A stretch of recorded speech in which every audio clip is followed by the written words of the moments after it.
Welcome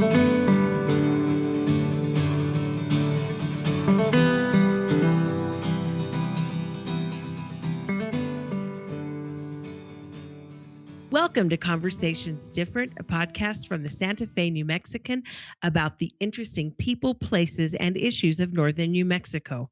This is Inez Russell Gomez, and today we have great pleasure in talking to some of the people that will help bring traditional Spanish market to us this July. With us are Master Santera, Arlene Cisneros Sena, and Jeanette Salazar, who was with the Atrisco Companies, who actually organize and put on the association or the traditional market. So let's go back, Jeanette, and talk a little bit to you first, just about Atrisco and its relationship with Spanish market and how that came about. Yeah, so the Atrisco Companies took stewardship of traditional Spanish market about 4 years ago. Yep. So the Atrisco Companies, our motto, our mission is to preserve history, cultural arts, also promote education and help with economic impact in the state. And so when this opportunity came to our leaders, Peter Sanchez, it just was kind of a no-brainer, that this is something that we definitely wanted to take on and bring under our company.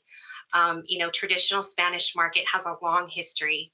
It's super important to our state, of course, the city of Santa Fe, and we just wanted to make sure that, that art form and this event was preserved and kept going. Oh, nice.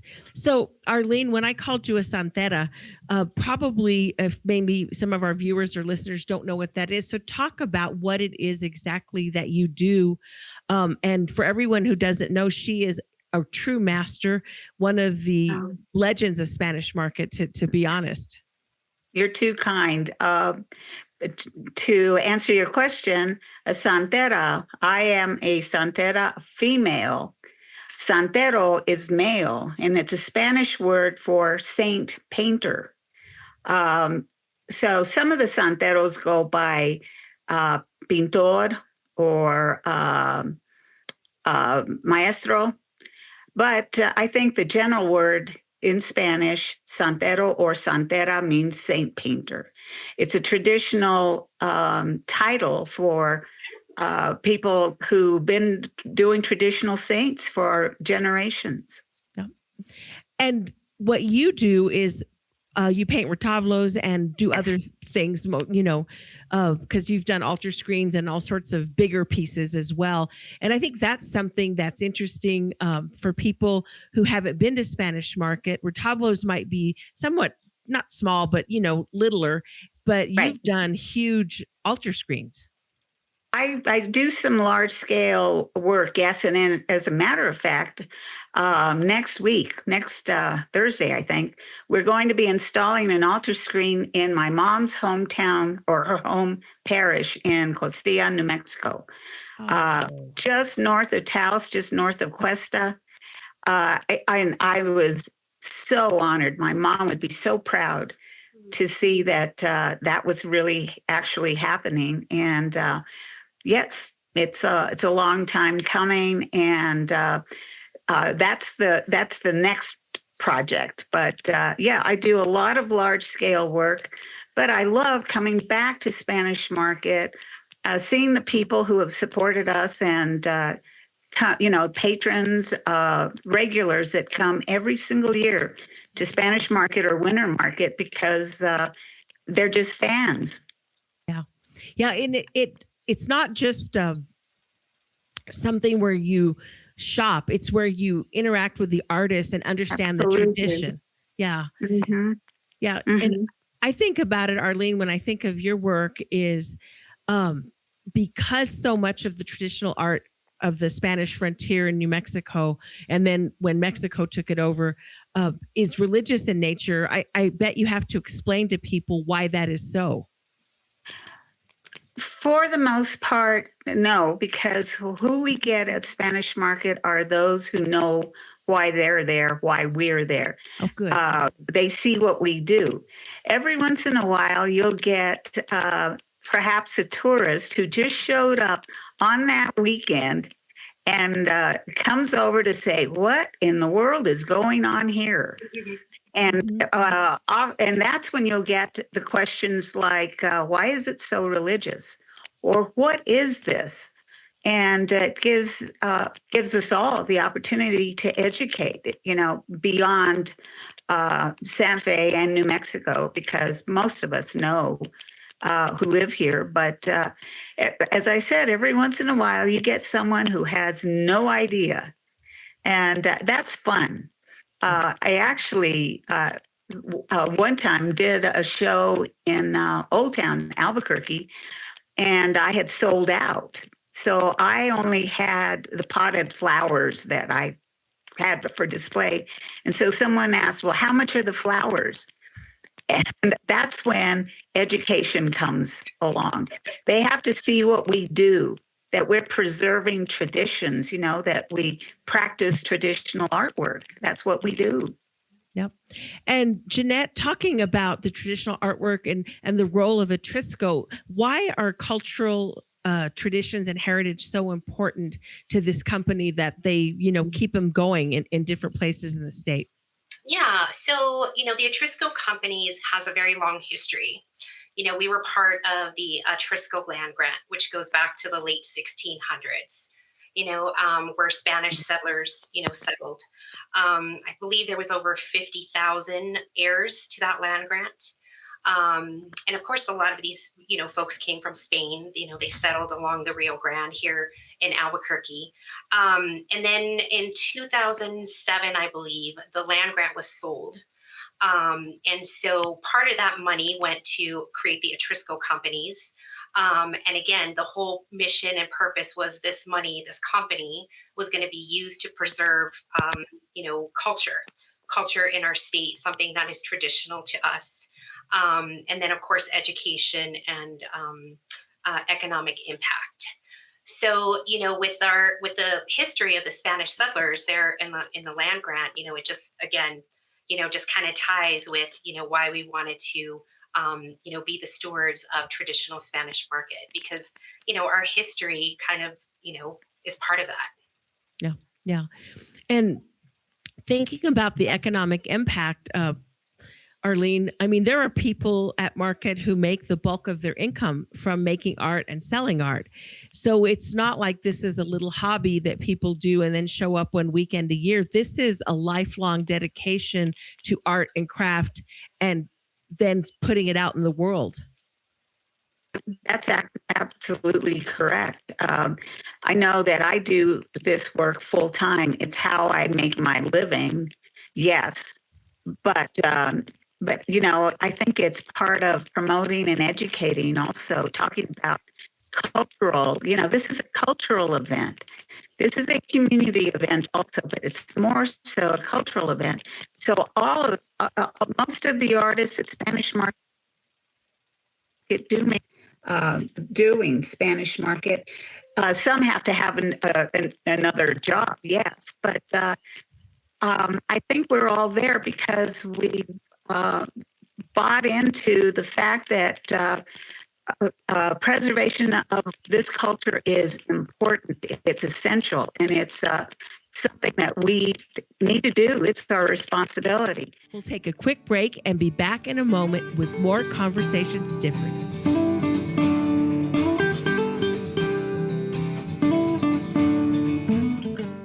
We make renewable doable. We're positive energy solar for a cleaner, brighter future for all.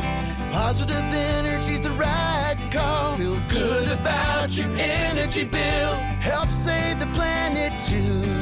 Your trusted solar company, working hard for you. Generate positive energy. Positive energy solar.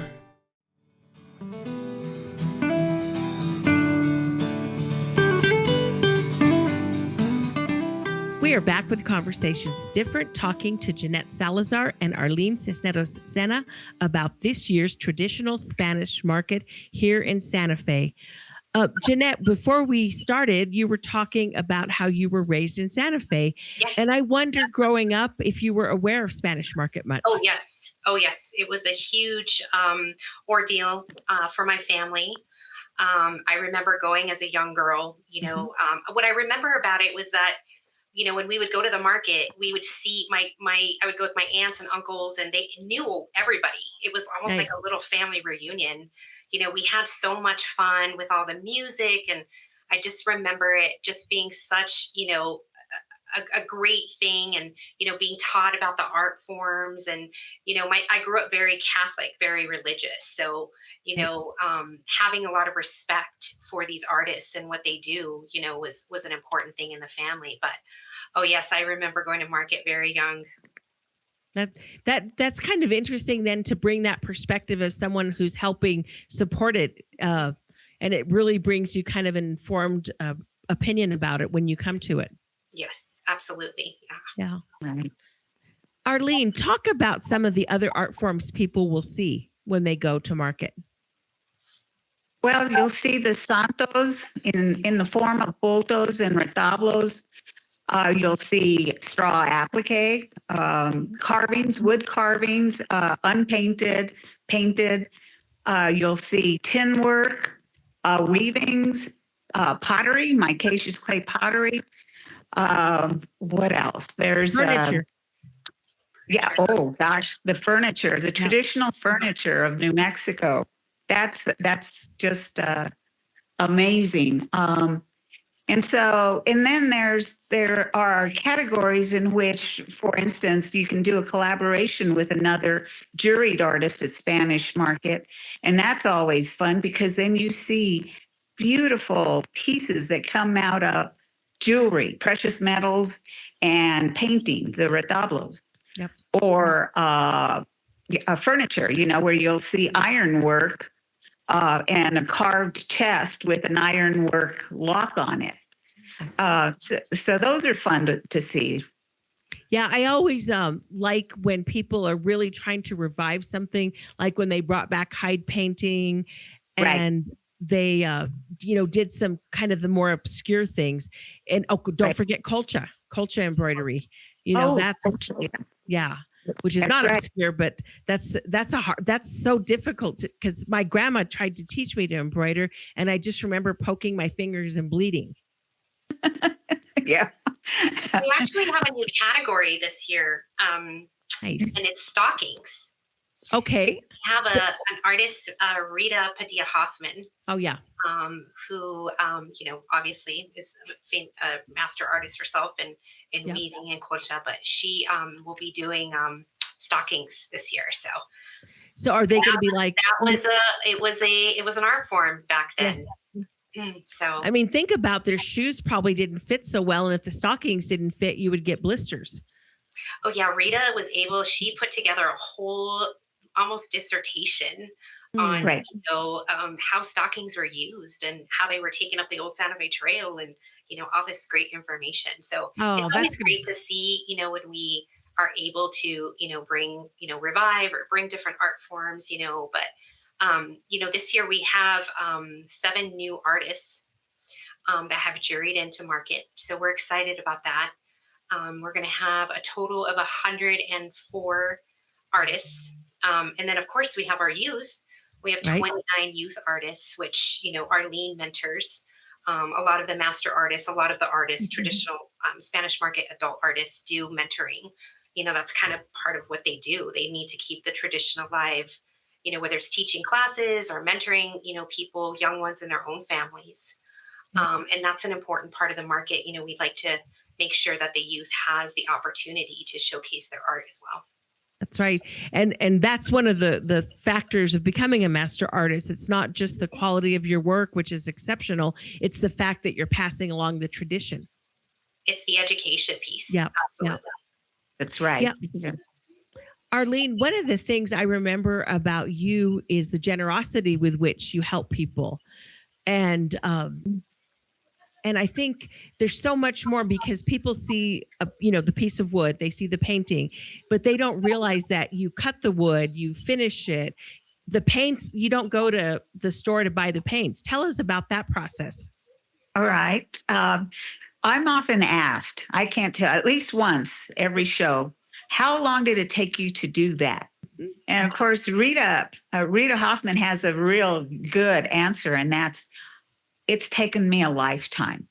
And so the fact is that, if in my case, I began with the woodworking, cutting out the wood, sanding the wood, gessoing the wood.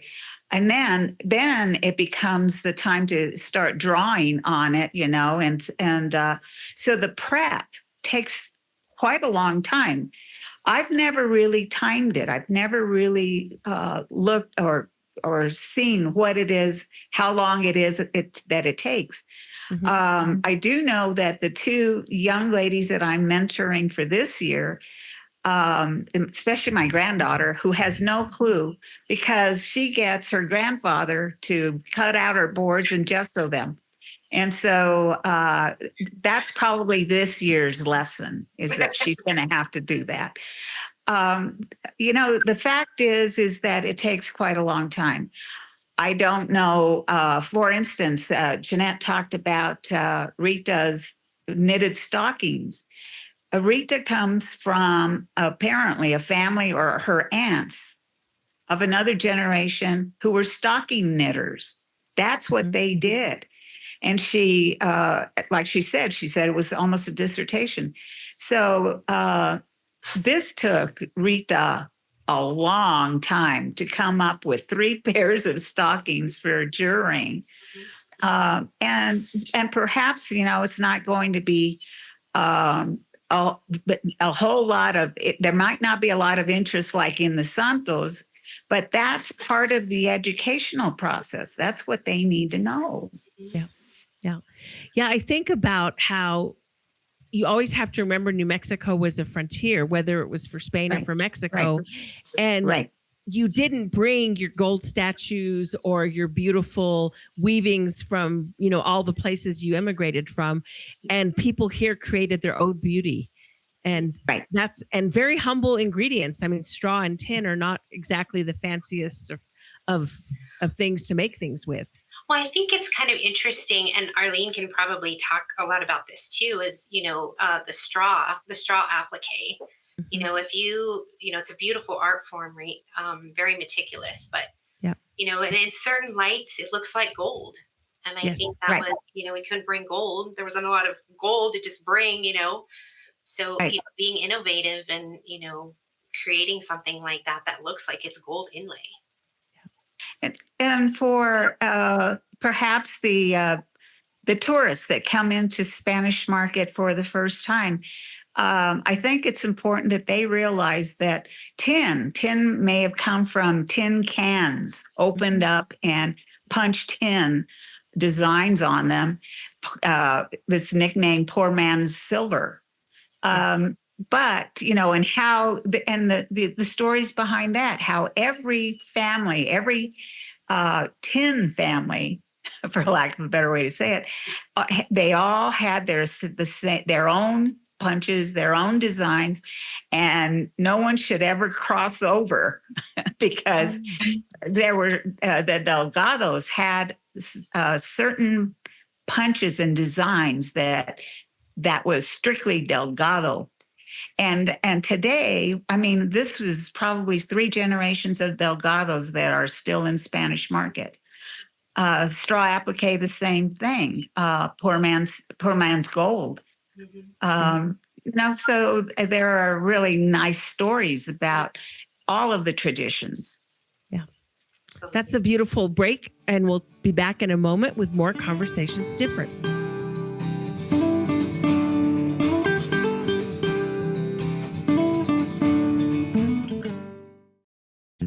This is Patrick Dorsey, publisher of the Santa Fe New Mexican. Looking to reach a wider audience and grow your business? For 175 years, the Santa Fe New Mexican has been the trusted voice of Santa Fe, with unmatched local reach in print and online. In addition to our long-standing, independent, family-owned newspaper, we have a full-fledged marketing team with the expertise to help you succeed in the 21st century. From traditional print to precision-targeted digital advertising, we have the tools to connect you with your ideal customers. Partner with us and see the results for yourself. Advertise with the Santa Fe New Mexican and unlock your business's full potential. Visit us at santafenewmexican.com/advertising or call us at 505-995-3852. Thank you.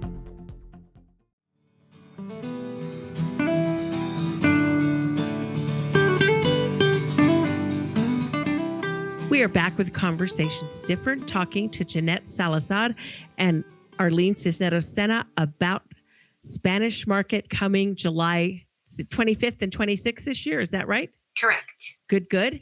And it's been kind of on a rebuilding, I would say, curve, because there was the pandemic, there was the switch in the market programmers. And Arlene, from the artist perspective, it seems from what I've heard, things are going really well now. Things are going very well.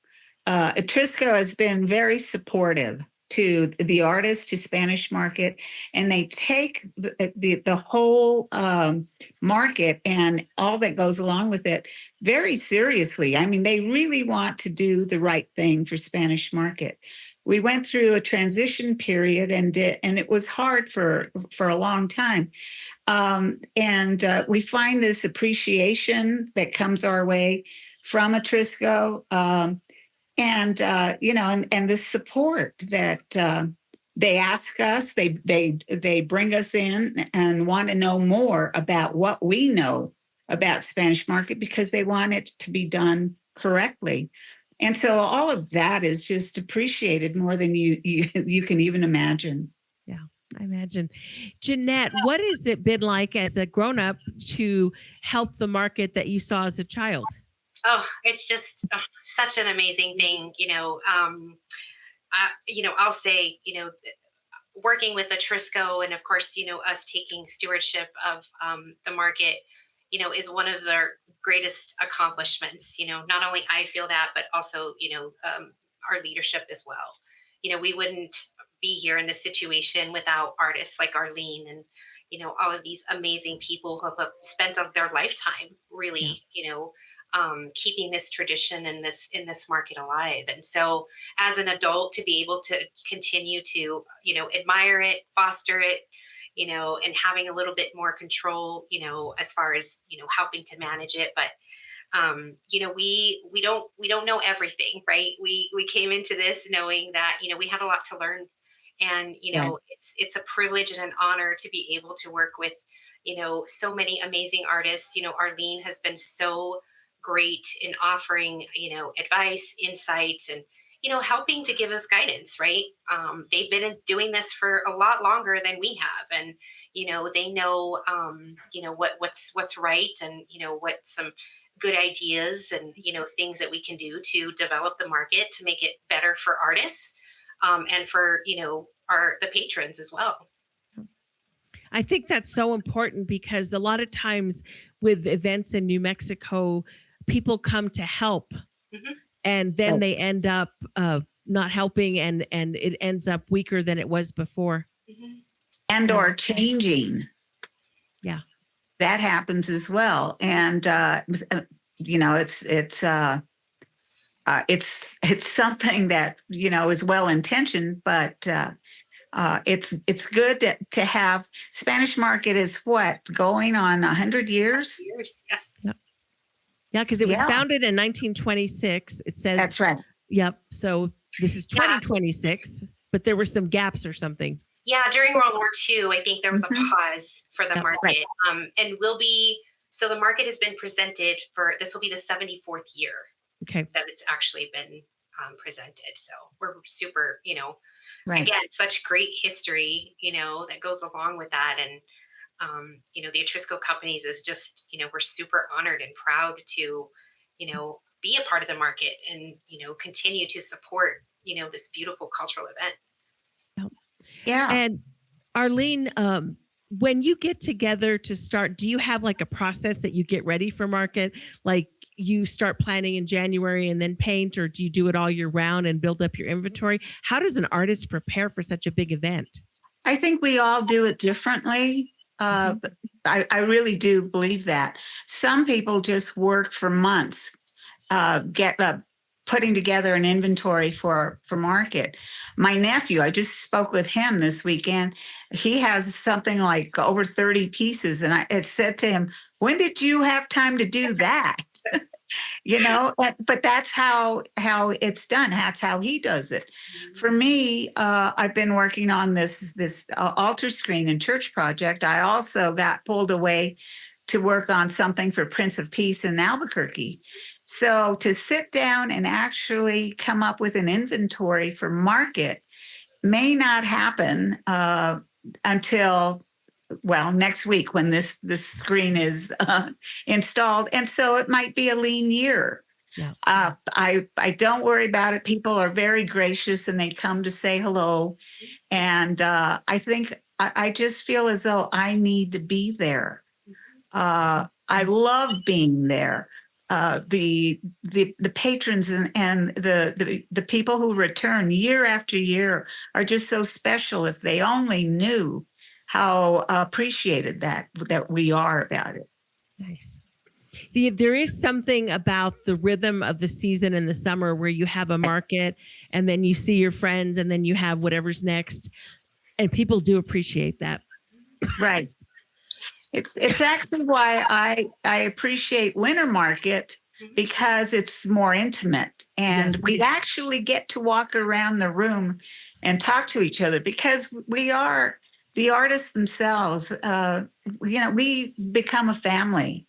We're very good friends. I've met friends for a lifetime, Inez, and now Jeanette. But the fact is that that's what it is we do, and we get to visit and we get to enjoy each other. Yeah. Not so much at Spanish market, but that's okay.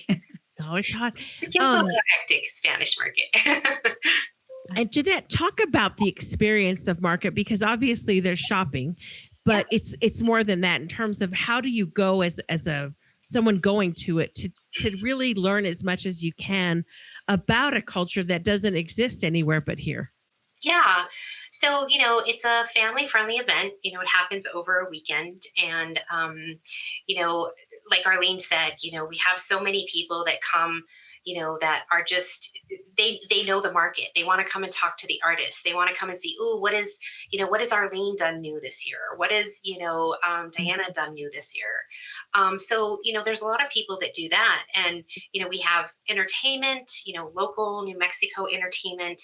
We have food trucks, so it's really, a weekend where you can bring your family and come and, talk to the artists. Of course, the youth market is also, an interesting thing. That gets a lot of attention from people because they're looking at these young kids that are creating these unique, one of a kind art forms. Yeah. So that's another kind of compelling thing, for the market. There's also a mass that we do on Sunday at the cathedral.